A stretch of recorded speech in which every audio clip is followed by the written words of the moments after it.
La présentation que je vais vous faire aujourd'hui, c'est un travail qui a été fait dans le cadre de la stratégie phytosanitaire québécoise en agriculture.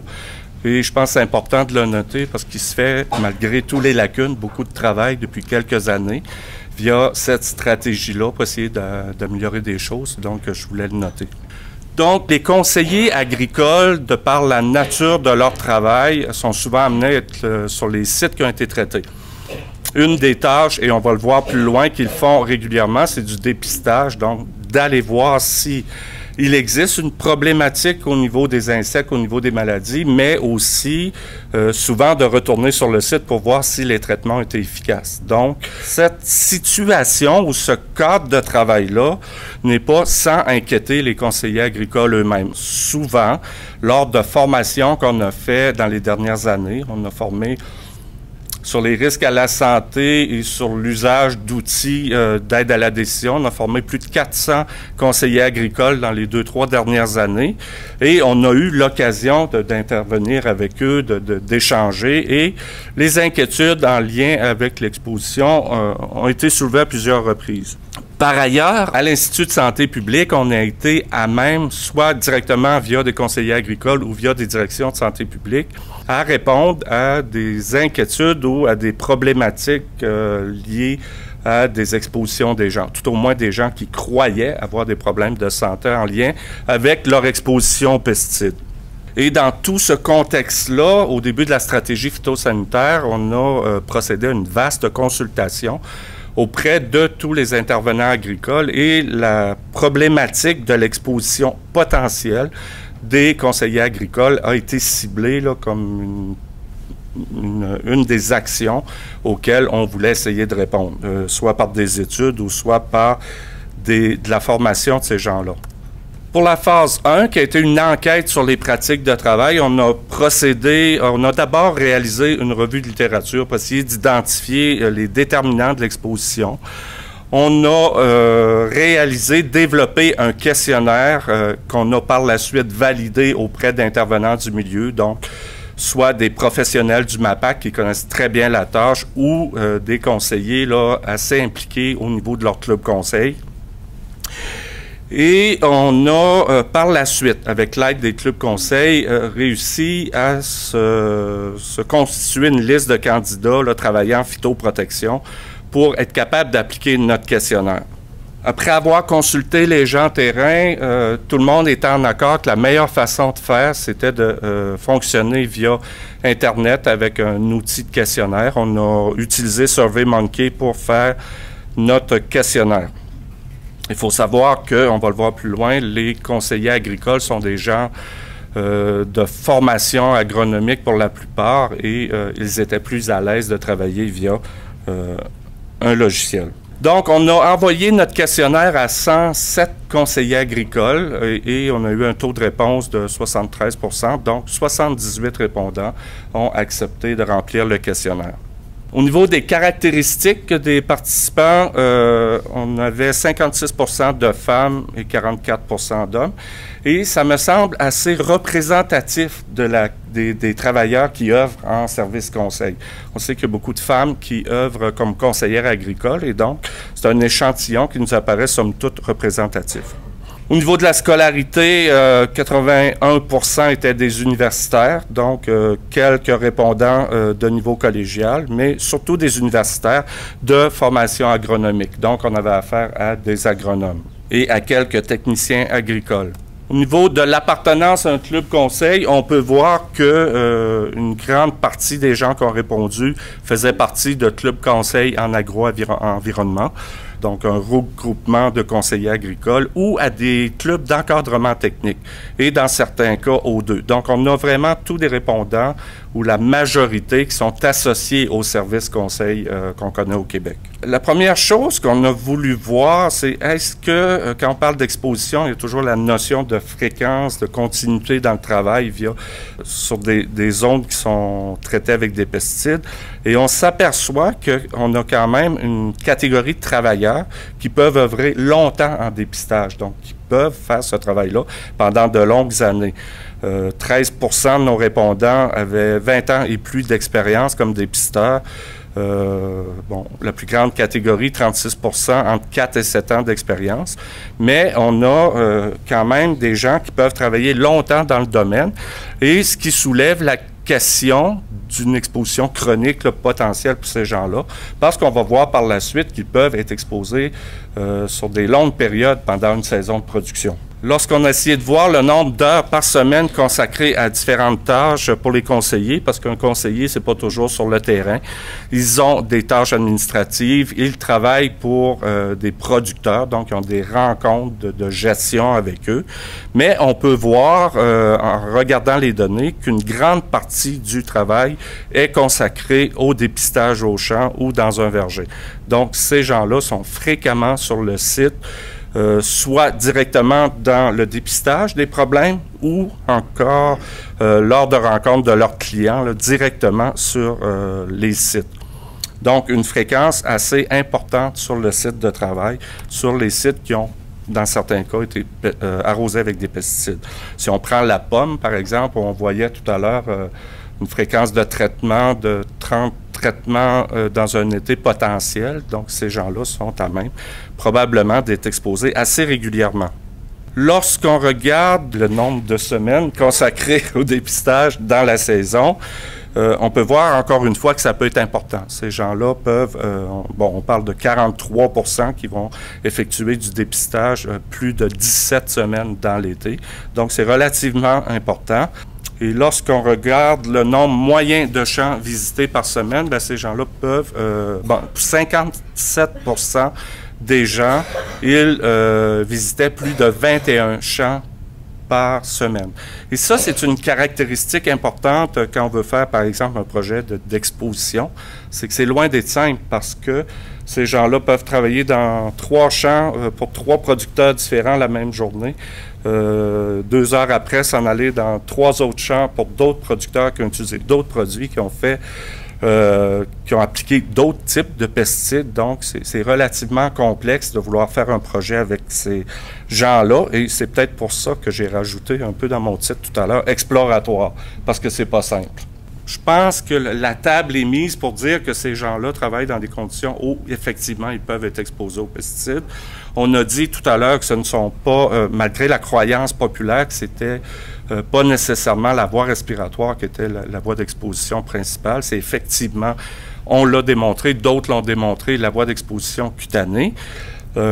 Et les conseillers, je pense que la table est mise pour les considérer comme des gens qui peuvent effectivement être exposés de par la régularité de leur exposition, de leur présence au champ qui ont fait préalablement l'objet d'un traitement. Première des choses qu'on a voulu voir, c'est effectivement ces travailleurs-là pensaient être bien informés sur les risques que représentait l'exposition aux pesticides. Et la réponse nous a à la fois surprise et non. Du fait que, 67% des gens nous ont dit oui, on pense qu'on est relativement bien informés. Mais après réflexion, on sait aussi, je l'ai dit au début, que dans les 3 dernières années, on a donné des formations à ces gens-là là, de façon assez massive. On parle de plus de 400, un peu plus de 400 conseillers agricoles qui ont suivi des formations et pour lesquels on a essayé d'amener un certain niveau de sensibilisation. Malgré ça, on a encore 33% des conseillers agricoles qui nous disent non, on n'est pas suffisamment informés ou formés sur ce sujet-là. On parle de conseillers agricoles qui sont des agronomes, formation universitaire, et on s'est posé la question, mais est-ce que ces gens-là ont l'opportunité d'aborder cette question-là, soit la notion de risque avec les pesticides ou de l'exposition, dans le cadre de leur formation académique. Et malheureusement, 75% des gens nous disent non, ça n'a pas été abordé dans le cadre de nos formations à l'université. Et d'ailleurs, actuellement au Québec, il n'y a pas pour les agronomes de formation obligatoire sur la gestion sécuritaire des pesticides. Donc, c'est une carence, une des premières carences là, énormes qu'on a pu identifier. Par la suite, on a demandé aux gens quelle est votre appréciation du risque à la santé? Parce qu'on a dit tout à l'heure, souvent, les travailleurs, on travaille souvent dans un contexte, on utilise des produits, tout ça, les effets sont nécessairement pas toujours immédiats. On parle souvent d'exposition chronique, d'effets chroniques, d'exposition à faible dose. Donc, on peut porter à croire qu'effectivement, les gens sont peu inquiets. Mais dans le contexte des conseillers, 76% nous ont dit que pour eux, les pesticides, ça pouvait représenter un risque plutôt élevé à très élevé. Donc, il y a quand même une conscientisation là, sur le risque potentiel des pesticides pour la santé. Tout au moins, la perception est qu'effectivement, ces produits-là peuvent être à risque. Les produits en eux-mêmes, par leur propriété, peuvent être toxiques et les conseillers peuvent en être conscients, mais après ça, on a voulu voir si leur tâche, et je présente ça ici de façon simpliste, mais si leur tâche, pour eux, était une activité à risque. Est-ce qu'ils avaient la perception d'un risque lorsqu'ils retournaient sur les sites faire des activités de dépistage? Et encore une fois, on a 67% des conseillers qui nous ont dit que pour eux, ça représentait un risque très élevé à plutôt élevé. J'aimerais être capable de répondre à la question si on avait posé la question il y a 5 ans ou 6 ans ou avant la stratégie phytosanitaire, par exemple, où on a fait quand même des bons efforts de sensibilisation, si on aurait eu les mêmes résultats, mais je ne peux y répondre. Par la suite, on a essayé de voir qu'est-ce qui les inquiétait en matière de risque à la santé. C'est un petit peu complexe à comprendre, ce graphique-là. Là. Mais ce qui inquiète davantage les conseillers agricoles, ce sont davantage les risques d'exposition au niveau chronique. Donc, le fait d'être exposé régulièrement à de faibles doses de pesticides. Et la raison en est simple, c'est que très peu, j'en parle pas dans ma présentation, mais très peu ont fait l'expérience d'intoxication en milieu de travail, ou tout au moins d'intoxication connue de leur part. Donc, ce qui les inquiète davantage, ce sont les risques chroniques d'être exposés à des faibles doses ou des doses plus modérées pendant des longues périodes. Et c'est compréhensible en raison du type de travail qu'ils exercent. Et lorsqu'on regarde leur niveau d'inquiétude face à différents effets sur la santé, bien, on peut voir que le cancer, les effets sur la reproduction, les effets sur le développement, les effets neurologiques, ça fait partie de leurs inquiétudes principales. On a aussi posé des questions sur les symptômes, tout ça. J'ai passé à côté de ça aujourd'hui. Mais au niveau aigu, il semble y avoir peu de problèmes déclarés ou dont les gens sont conscients. Mais par contre, on a observé, par exemple, chez les travailleuses enceintes, jusqu'à 25% de fausses couches chez notre échantillonnage de conseillères. Donc, il va y avoir des questions à se poser. Et je vous dis tout de suite que c'est peut-être pas représentatif du fait du faible nombre de gens qu'on a consultés, mais ça soulève des pistes quand même là, pour de la recherche future. Au niveau des fameux équipements de protection individuelle, des équipements de protection individuelle pour les conseillers, ça n'existe pas. Les gens vont porter des jeans, des chemises à manches longues ou à manches courtes, des pantalons, des shorts là, pour l'été. Donc, les équipements de protection individuelle lors du retour, lors de la réentrée, ça n'existe pas. Les gens vont porter leurs chaussures de sport, leurs bottes de cuir. Généralement, tout ce qu'on recommande de ne pas faire, ce sont les pratiques. Des gants jetables dans de très rares occasions et parfois des bottes de caoutchouc, mais en période du matin, par exemple, lorsqu'il y a de la rosée, mais pas pour le reste de la journée. Et on a demandé aux gens, ce qui existe, ce qui est à votre disposition pour vous protéger, et la réponse est assez simple, c'est que ces équipements-là ne sont pas adaptés. Les équipements qui existent sont souvent prévus pour les gens qui font les applications, qu'ils soient efficaces ou non. Dans le contexte des conseillers agricoles, c'est pratiquement impensable de se protéger avec des équipements de protection. Je l'ai dit tout à l'heure, les gens peuvent faire rapidement la tournée de plusieurs champs pour un producteur, sautent dans leur camion, partent pour d'autres champs, recommencent dans la journée. Donc, de porter des équipements de protection pour eux, c'est pratiquement impensable, tout au moins à partir de la disponibilité des équipements qu'on connaît aujourd'hui. On a demandé aux gens s'ils étaient bien informés sur les équipements de protection à porter, et au moins la moitié nous ont dit, c'est à peu près moitié-moitié. Certaines personnes nous ont dit oui et l'autre moitié non.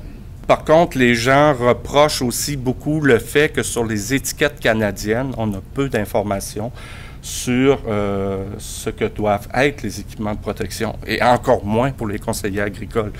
Si on regarde aux États-Unis, par exemple, c'est relativement assez bien détaillé sur les étiquettes des produits, qu'est-ce qu'on devrait porter On ne fait pas de mention sur l'efficacité, mais ce qu'on devrait porter sur les étiquettes canadiennes, c'est encore une assez grande carence. On ne retrouve pas ces informations-là, et encore moins pour les conseillers. Il semble assez clair pour les conseillers qu'un des moyens de se protéger, c'est le respect des délais de réentrée. Il faut dire qu'on a fait quand même pas mal de travail au Québec là-dessus, mais les gens se disent, bien, la façon de se protéger, c'est probablement via les délais de réentrée. Et lorsque les gens connaissent les produits appliqués, généralement, ils vont respecter un délai de réentrée. Un des problèmes pour respecter les délais de réentrée, c'est que généralement, il y a très peu d'accès au registre d'application. Les gens souvent arrivent sur le site et même si c'est eux qui ont fait la prescription, parfois, ne savent pas ce qui a été appliqué. Donc, de respecter un délai de réentrée lorsque tu ne sais pas ce qui a été appliqué, c'est pas toujours évident. Je pense qu'on a fait le portrait que c'est une catégorie de travailleurs qui, effectivement, peuvent être exposés. Et vous allez voir dans le rapport, là, on a beaucoup d'informations. On a voulu voir de façon exploratoire s'ils pouvaient être exposés. Donc, le choix de la méthode qu'on a retenue, c'est la surveillance biologique de l'exposition. Donc, on a mesuré les métabolites urinaires des travailleurs. On a suivi des travailleurs principalement en pomiculture, puis dans le maraîcher, légumes, petits fruits et quelques-uns dans pommes de terre. 30 participants ont accepté de se soumettre au prélèvement urinaire. Ici, je vais présenter quelques données brèves sur l'exposition aux organophosphorés, à certains organophosphorés par la mesure d'alkylphosphate et de données sur l'exposition à certains fongicides qui produisent le métabolite éthylène-thiourée. On a fait une mesure, un temps zéro avant les expositions, plusieurs semaines avant les expositions. Et en cours d'été, on a fait certains prélèvements urinaires suite à des applications ou retour sur un site qui avait été préalablement traité avec les produits ciblés. Et on a aussi passé un questionnaire sur les déterminants. Donc, si on prend pour les alkylphosphates, les gens qui ont indiqué avoir été exposés à des organophosphorés, on observe effectivement sur l'ensemble des données là, une différence entre exposés et non exposés. Donc, les exposés avaient des résidus plus élevés. Et c'est pas tout le monde qui était beaucoup exposé, puis c'est pas tout le monde qui avait des niveaux significatifs. Par contre, je vais donner ici quelques exemples qu'on a pu voir. La ligne rouge ou la colonne rouge étant le temps zéro avant exposition, on peut voir qu'ici, la personne, lors de ses retours sur le site, a pu, dans certaines circonstances, être relativement exposée. Même chose chez un autre travailleur. Bon, j'aurais pu en montrer aussi pratiquement pas exposé. C'est sûr que sur l'ensemble, compte tenu de la grande variabilité des pratiques, c'est pas tout le monde qui est exposé beaucoup. Bon, d'un point de vue statistique, il faut dire qu'il y avait une assez grande homogénéité dans les pratiques.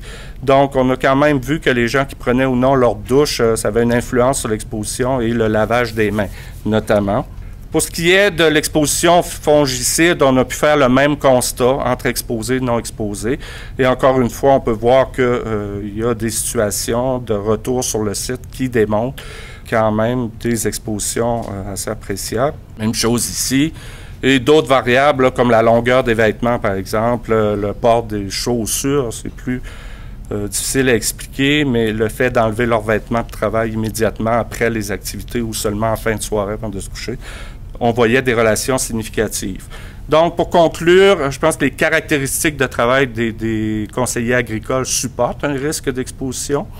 Ceux-ci travaillent le plus souvent sans équipement de protection, qu'ils considèrent mal adaptés, ont été peu formés sur les risques des pesticides, considèrent par contre que ces risques-là peuvent être importants et que l'approche à considérer devrait être celle des délais de réentrée pour se protéger davantage.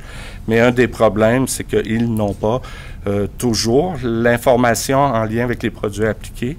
Et je pense que les données, même exploratoires d'exposition, démontrent qu'effectivement, ces gens-là peuvent être exposés. Merci.